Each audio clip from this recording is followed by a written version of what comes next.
हाँ जी बच्चों, तो देखिए सवाल क्या कहता है कि 1/4 पाई एप्सिलॉन नॉट का एसआई मात्रक तथा विमीय सूत्र निकालो। ठीक है, तो सबसे पहले हम लोग इसको निकालते हैं। जैसा कि हम लोग जानते हैं एफ बराबर होता है 1/4 pi epsilon naught into Q1 into Q2 by R square.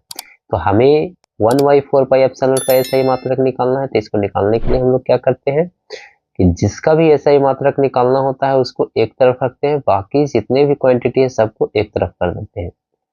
तो क्रॉस मल्टीप्लाई करके इसको ऊपर लेकर के आएंगे तो ये बन जाएगा एफ आर स्क्वायर बाई नीचे में आ जाएगा Q1 इंटू में Q2 इज इक्वल्स टू क्या रहेगा 1/4 पाई एप्सिलॉन नॉट। क्लियर है?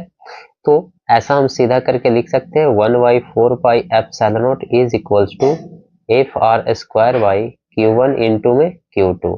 तो एफ जैसा कि हम लोग जानते हैं विद्युत बल होता है, तो विद्युत बल का एसआई मात्रक न्यूटन होता है। आर जो है वो दोनों आवेशों के बीच की दूरी है, तो ये हो जाएगा दूरी का एसआई मात्रक मीटर, स्क्वायर है तो स्क्वायर, और बट्टा में हो जाएगा Q1 आवेश है, Q2 आवेश है, तो आवेश इंटू आवेश, कुलम इंटू कुलम, आवेश का एसआई मात्रक कुलम, तो कुलम इंटू कुलम क्या बन जाएगा Newton metre square per coulomb square. तो ये तो एसआई मात्रक निकल गया किसका 1/4 पाई एप्सिलॉन नॉट का।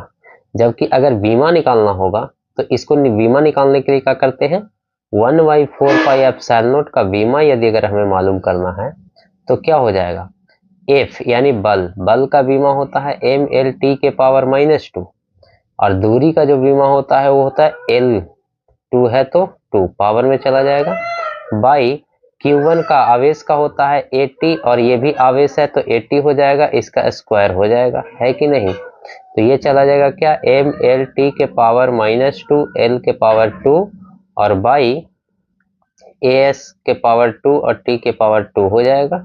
ठीक है, तो यहां से हम कर सकते हैं कि ml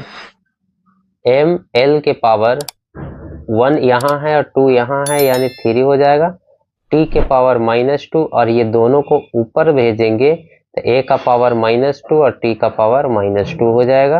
इसका मतलब है कि M है तो M, L का पावर कितना है 3, T का पावर -2 कितना हो जाएगा -4 और A का पावर -2। क्लियर है? तो ये है आपका बीमा और मात्रक, ये बीमा हो गया और ये मात्रक हो गया किसका 1/4 पाई एप्सिलॉन नॉट का। Thank you so much.